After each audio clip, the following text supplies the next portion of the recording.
પાનોલીમાં 4 વર્ષ પહેલા ડ્રગ્સ બનાવતા ઝડપાયેલી કંપની ફરુસોર થઈ હોવાના આમ આદમી પાર્ટીના ધારાસભ્યના નિવેદન બાદ આજે કંપનીના ડાયરેક્ટરોએ પ્રતિક્રિયા આપી કહ્યું હતું કે તેઓની કંપની આ કંપની સાથે કોઈ લેવાદેવા નથી અને ધારાસભ્યના આ નિવેદન ખોટું છે અને તેમની સામે કાયદેસરની કાર્યવાહી કરવાનો ઇશારો કરી દીધો હતો।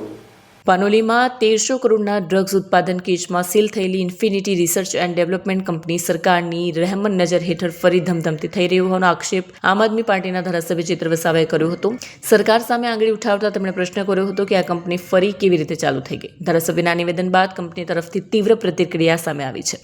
ઇન્ફિનિટી રિસર્ચ એન્ડ ડેવલપમેન્ટ કંપનીના પ્લોટમાં હાલમાં ઝેન્ટિકા ફાર્મા નામે પ્રોડક્શન ચલાવતા 2 ઉદ્યોગકારોએ વિડીયો જાહેર કરી નિવેદનને પાયાવિહોણું ગણાવ્યું છે। ઉદ્યોગકારો મુજબ ઇન્ફિનિટી કંપની લોન ભરપાઈ ન કરી શકતા બેંક ઓફ કર્ણાટકાએ પ્લોટને ટાંચમાં લીધો હતો। બાદમાં ઓક્શનમાં 4 ઉદ્યોગકારોએ પ્લોટ અને બાંધકામ ખરીદી ઝેન્ટિકા ફાર્મા નામે નવી કંપની શરૂ કરી છે। ઇન્ફિનિટી કંપની અને હાલની ઝેન્ટિકા ફાર્મા વચ્ચે કોઈ સંબંધ નથી। ઉદ્યોગકારોએ આક્ષેપ કર્યો છે કે ધારાસભ્ય વસાવાએ અધૂરી તથા ભ્રામક માહિતી આધારિત નિવેદન કરી તેમની શાખ અને વ્યવસાયને નુકસાન પહોંચાડ્યું છે। આ સાથે તેમણે ચેતર વસાવા સામે કાયદેસરની કાર્યવાહી કરવાની તૈયારી પણ દર્શાવી છે। કુલ મળીને આપ ધારાસભ્યના નિવેદન બાદ હવે વિવાદ ગરમાયો છે અને આગામી દિવસોમાં આ મામલો કાયદાકીય દિશામાં આગળ વધી શકે તેવી શક્યતાઓ વ્યક્ત કરવામાં આવી રહી છે।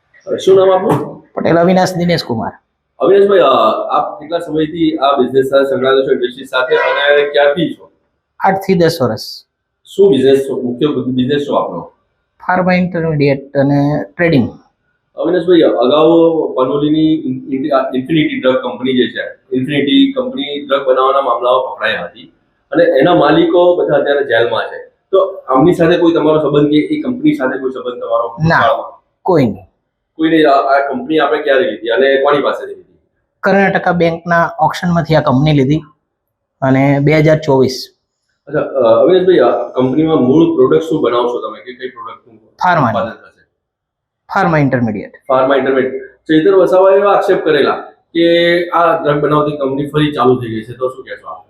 સાહેબ, ઓક્શનમાં અમે તો લીધી છે, બાકી ડ્રગ્સને આગળ લગતું શું છે શું નહીં એ કંપનીમાં તો, બાકી અમે ઓક્શનમાં આ કંપની લીધી। બાકી આક્ષેપ તો હવે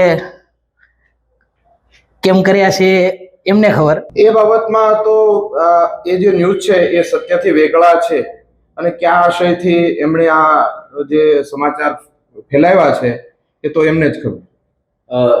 કહી શકાય કે કોઈક રાજકીય સ્ટન્ટ હોઈ શકે એનો આશય આજે સરકાર પ્રતિ જ્યારે એની પાસે કોઈ એવો મુદ્દો નથી લોકના સાચા પ્રશ્ન રજૂ કરવાનો, ત્યારે આવા ફેબ્રિકેટેડ ન્યૂઝ ઊભા કરી અને પ્રશાસનને બીજા ગેરમાર્ગે દોરવાનો એનો આશય હોઈ શકે।